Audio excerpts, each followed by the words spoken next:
Donc moi je vais te raconter déjà peut-être comment je passais tous les jours pour aller à mon lycée devant cette entrée. Je m'asseyais comme les personnes qui sont là et je ne savais pas du tout ce que ça représentait.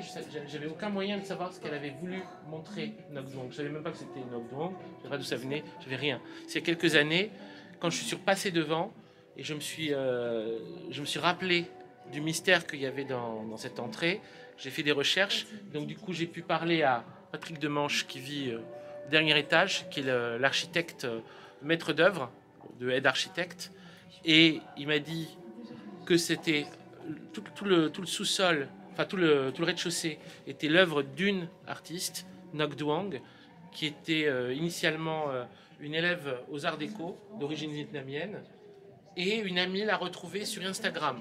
Et donc elle m'a expliqué, moi c'était ça que j'avais l'impression, c'était qu'en fait ce que ça montrait, c'était la destruction de Paris. C'est-à-dire que ce qui se passait sur cette fresque, c'est dans le futur.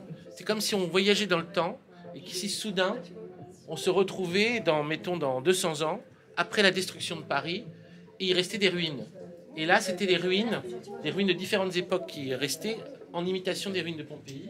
Et cette fresque, c'est déjà les touristes qui viennent s'asseoir sur l'ancien palais détruit d'ici. Et donc eux, en fait, ils sont notre futur. C'est deux touristes du 21e ou du 22e siècle. Et là, il y a notre époque qui est inscrite sur la petite fresque. On a le tennis, le téléphone, le Walkman, Mickey, les hamburgers, la guerre, les cours de la bourse, la télévision.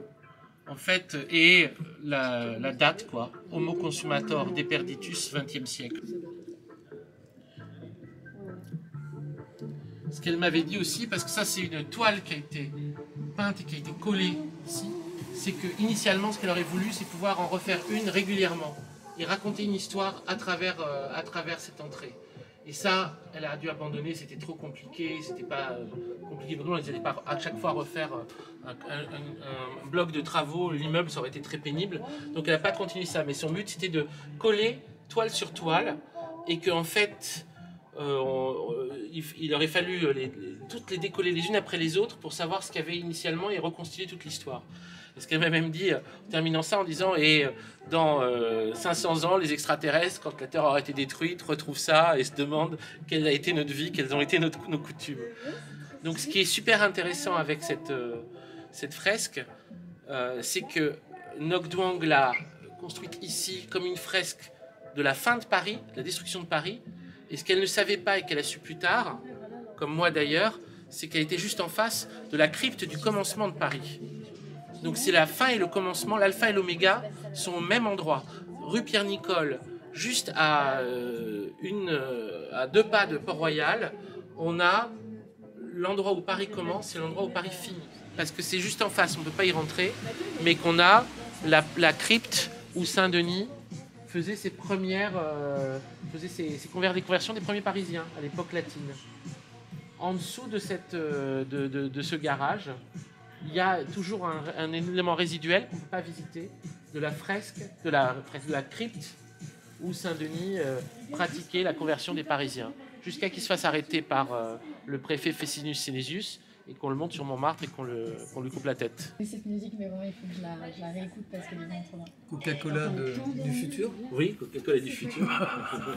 Meca-Cola. Là, c'est Paris après la fin. C'est lorsque il y a eu une guerre civile, une destruction atomique, je sais pas quoi, un truc, et qu'en fait, ensuite, il reste les ruines, et des gens viennent et s'assoient dans les ruines. Et alors, ces personnages-là? Ces deux personnages, c'est les deux femmes qui ont fait ces travaux, c'est-à-dire c'est Ngoc Duong et sa copine Béatrice Rabier. Elles ont signé ici aussi. Ngoc Duong, Béatrice Rabier.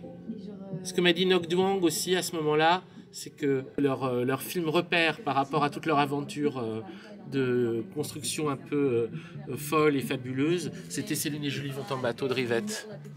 Là, j'ai compris que Ngoc Duong et moi, on était sur la même longueur d'onde, mais vraiment, quoi. Donc cette entrée, elle a été faite dans un esprit Céline et Julie. Elle a dit, on était très Céline et Julie toutes les deux quand on a fait cette entrée. Mais elles ne savaient pas, elles ont fait cette entrée-là. Céline et Julie, ça se passe à Montmartre. Montmartre, c'est là où Saint-Denis va se faire quick, décapité.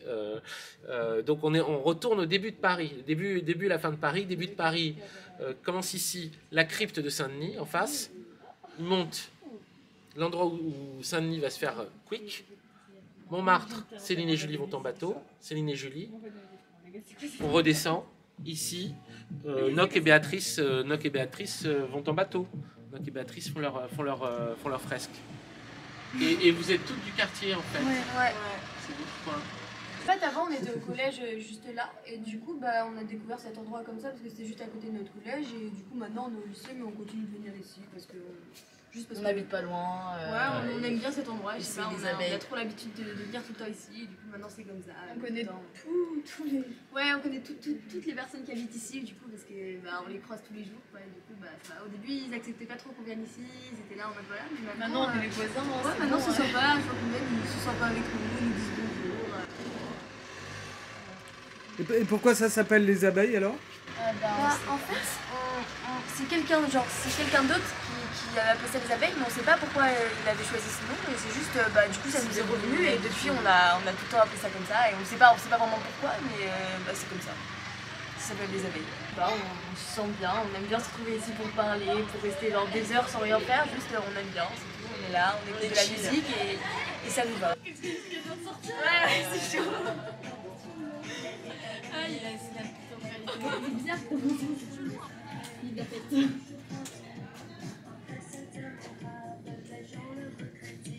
Ouais, j'aime bien. Ouais, meuf, en vrai, c'est un bon goût, hein.